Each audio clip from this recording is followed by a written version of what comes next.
What's going on, guys, and welcome to Who to Sign For. Now in this series I'm giving you my recommendations on what players to sign for a specific team in career mode. But before we go on, I will say that the signings you'll see aren't designed to be realistic, which is very important, and that the player ratings and potentials may vary depending on what database you're using and how they perform for you during the season. You don't have to follow all the tips. This is really just a set of guidelines to give you a hand if you're stuck for ideas and want some suggestions on what players you could sign for a certain club. This is mainly aimed at those you out there who may be new to the game and just want some help, or for those you out there who may just be stuck for ideas on what players you could sign for a certain team in career mode. So today, guys, we are going to take a look at BAYER Leverkusen. Yes, continuing the theme of using teams that are currently competing in the Champions League right now. Going to take a look at the German side, BAYER Leverkusen, who tonight take on Atletico Madrid in the second leg of their Champions League round of 16 tie. They've got their work cut out if they are to overturn the deficit and progress to quarterfinals, but you never know.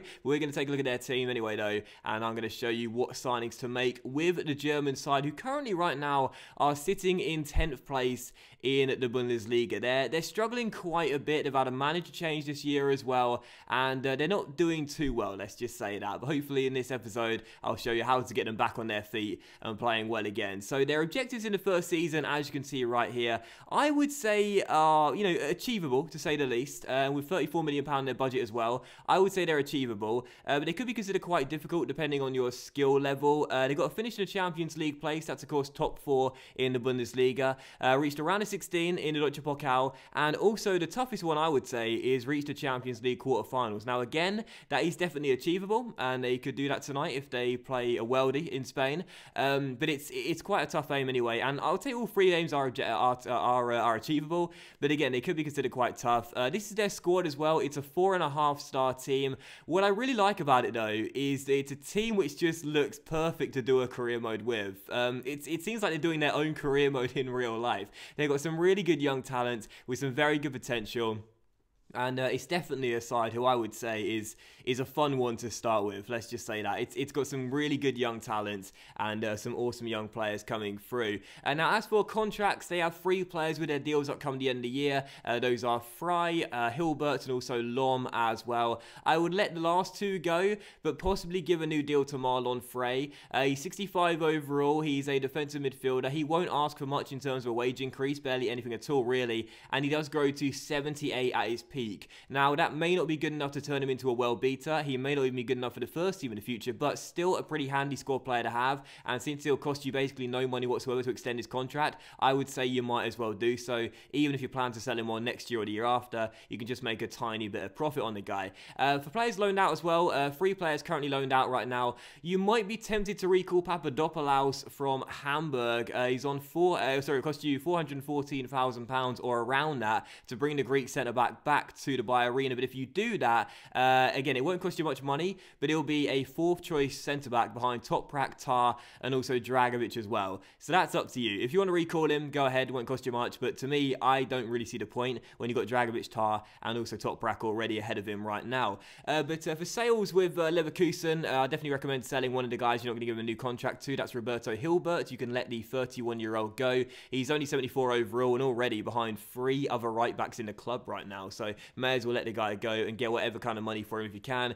Even if you can't get valuation, just sell the guy. You're not going to keep him. He's on 33.5 grand a week, which is ridiculous, really, for a 74 overall right back. So let the guy go. But as for new signings with BAYER Leverkusen, this is what you're here for. Well, I would recommend a new left back. You saw the team a moment ago and how it's set up in the 4-4-2. The weakest areas are the full back, and at left back, they've only got 1 listed primary left back, and that is Wendell right now. Now, he's a very good left back, 78 overall, 84 potential, very decent indeed. But you could do with a step up and also some more covering that department at the very least. I would recommend going in for a better left back straight away, and my number 1 target would be Levin Kurzawa, who I've already recommended a couple of times in this series. 80 overall, 87 potential, just 23 years old. He'll cost you around £20 million. That's what we paid in this episode too, but I would say he's definitely worth it. I know Wendell does have 84 potential, but to me, you might want someone a little bit better straight away, and Kurzawa would be. So If you can pull off that signing, I would definitely recommend it, as we also try and sell Aranguiz here to Valencia for £11 million as well.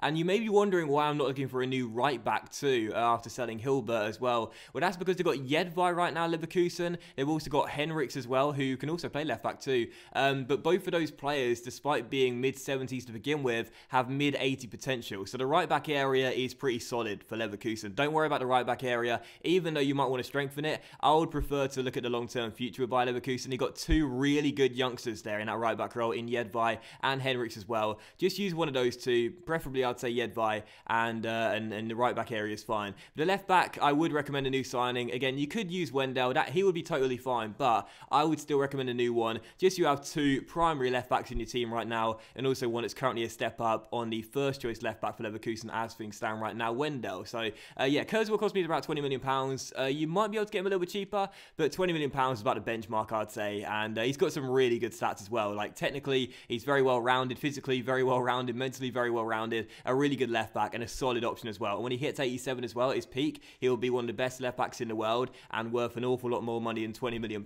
Let's just say that. But that's for new signings with BAYER Leverkusen, bringing in new players to the BAYER arena. I'd also recommend this guy as well, Mahmoud Dahoud, who's 20 years old, 79 overall though already at just 20 years old, and like Kurzawa has 87 potential. This guy's a really good young midfielder in the game, and after selling Aranguiz, you'll have the money to bring him in as well. I think he cost me £17 million, but with 87 potential, this guy will be a fantastic midfielder when he hits his peak in the future. And again, at just 20 years old too, you're building for the future with this BAYER Leverkusen side, like they're already doing in real life right now, bringing in some very good young talent. I would definitely recommend him as a replacement for Aranguiz. He'll go on your bench. Baumgartlinger will now drop down to the resis. He'll be a really good young talent, and as I said before, I don't know why, I also really like signing players that come from the same nation as the club. So yeah, Dahoud was the signing I made, the second one for Leverkusen, and again, 17 million is quite a lot of money, but I'd say just like with Kurzawa, he'd be worth every single penny, especially when he hits his peak in a few years to come. Now, just before I move on to the next new signing, I also want to say as well, some of you may be wondering where Hakan Çalhanoğlu is in this BAYER Leverkusen side. If you're starting on the original database, of course, he'll probably still be in the team for you, I think that's how it works. But you may be wondering where Çalhanoğlu is anyway. He's currently got a ban. He's not allowed to play at all. It's due to a contract dispute he had many years ago. So he's currently suspended, and because of that, EA have removed him from the game. So if you're wondering where the former Hamburg midfielder is, he's just not able to be in the game at all unless you use the original squads. Again, I think, or maybe he's been removed from the game completely. I honestly can't remember. But he's not in the game as things stand right now anyway. So at least you know that. If you're starting a Leverkusen career mode and wondering where the Turkish midfielder is, he's not in the game due to a ban, and that's why he's not present in this Who to Sign For episode. But anyway, just wanted to add that in there just in case you were confused. But still, as for new signings with Leverkusen as well, we had a little bit more money left over, and I tried to make one more signing as well, and that was in the striker role. Now, of course, Leverkusen do have the former United striker Javier Hernandez. They've also got the former Hoffenheim striker Kevin Volland as well, and of course a club legend in Stefan Kiesling. But Kiesling is getting older. He's in his 30s now. He's set to decrease right from the get-go. Now, I didn't sell Kiesling in this episode because I knew there'd be a load of complaints. But I would say that if you weren't caring about realism at all and you just wanted to do the best strategy ever, then I would definitely recommend looking to shift on Kiesling. But otherwise, keep him here, but bring in a new striker anyway. Kiesling will decrease in rating every single time you start Leverkusen career mode in the first season. Because he's over the age of 30, EA know that he's going to start declining at some point, so that's how this sort of game works really in career mode. As soon as a player hits 30, they start decreasing in stats. Kiesling will decrease in stats straight away, so look to bring in a new striker if you have the cash available. I would recommend one of Andre Silva or Angel Correa. Correa would be preferable with higher potential and a better starting overall as well, but if you can't get him, Andre Silva is not a bad second choice. He's 78 overall, 20 years old, and has 86 potential as well. He's Portuguese, currently playing for Porto right now. One of the benefits about Silva too is his salary is really, really low. Just 20 grand a week is what you'll have to pay for him, or about 20 grand a week. That's nothing really. So Silva would be a really good option for the bench. Drop Kiesling to the resis. He'd be a really smart signing, and again, you're building for the future once more with another decent young talent. And as for the final signing I made with Leverkusen, this one probably isn't really mandatory or something I'd even recommend if you didn't really care about this, but I thought after I sold that third choice goalkeeper whose deal's up come the end of the year, I thought why not sign another third third choice goalkeeper just for a bit more squad depth and cover, and also someone that's younger and has more potential. Miles Vila, who currently plays for Anderlecht right now, a Belgian goalkeeper. He's 17 years old at this moment in a career, 63 overall. He'll cost you under £1 million. You won't even have to pay £1 million for the guy, and his wages are really cheap as well. He may only be 63 overall, but his potential is 83, and as a third choice goalkeeper, he will not complain sitting in the resis. He'll grow quietly in the background, and he's someone who you can make a bit of money on as the years go by if you want, or have him as a future number one. In my opinion, he's probably best to do the former, because 83, despite being good potential, is not like a well beater, and Leno's of course young enough to keep on growing. Again, it's up to you if you want to do this or not. I thought I had the cash available, I may as well, so I bought in a third choice goalkeeper for £600,000. So those are the 4 signings I made for Bayer Leverkusen, and you can see my philosophy was just like what Bayer Leverkusen are doing right now in real life, bringing in some good young talents for the future. And although the 4 players I signed may not be well beaters, and I did spend just over £50 million on all of them, again, you got to think about the long-term future at the Bayer Arena. You're not supposed to win silverware in the first season. You're not required to. The first season is about laying down the groundwork for many years to come, and with good young players coming into the team, this is going to look like a really solid team after just 1 season. Every single player in the first 11 will most likely be 80 plus overall, if not maybe Jedvaj, right back, everyone else will be. It's just a really, really fun team to begin with, and again, it's all about building for the future of this Bayer Leverkusen side, like they're currently doing in real life right now. So as per usual, we would simulate to the end of the season and see how Bayer Leverkusen will get on without me. Of course, a reminder of their aims: they would finish in the top 4 in the Bundesliga, reached around a 16 in the Deutsche Pokal, and also reached the quarterfinals of the Champions League. Well, to hit the league objective, they finished in 2nd place, 11 points behind the eventual winners Bayern Munich, who are most likely going to be your rivals in the Bundesliga for many years to come for the crown. So Bayern finished in 1st, and Leverkusen did finish in 2nd place. A good finish for them there.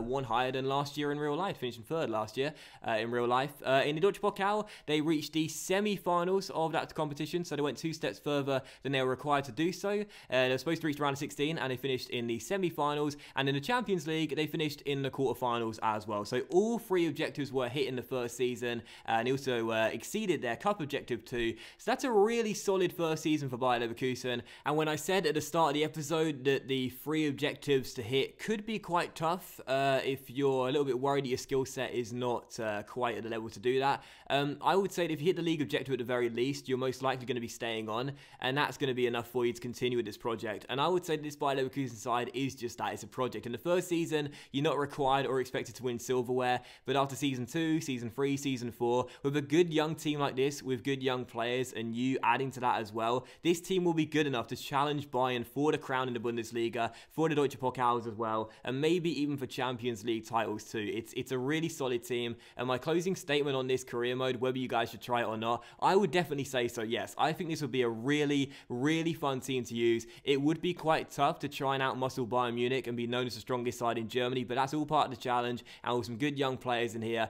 I would definitely recommend it. One final thing to close on as well is that you may be wondering why a Finnish striker went missing. There was one player that got sold in January. I've said this before, I said it again, sometimes players get sold when you're simulating through the season, so I couldn't control that. That happened whilst the game was going on in the background, and that's why he went missing and was no longer part of the squad come the end of the season. I didn't ask him to leave. Apparently it happens when a player wants to leave during the season and you're not there, and the board will sell him behind your back, but that's why he went missing, and I had no control over that. But anyway, those are the signings I'll make for Leverkusen career mode, guys. Hope you have enjoyed the video. If you have, then please do leave a like. Much love to you. Have a fantastic night tonight, and I'll see you for the next episode of Who to Sign For very soon.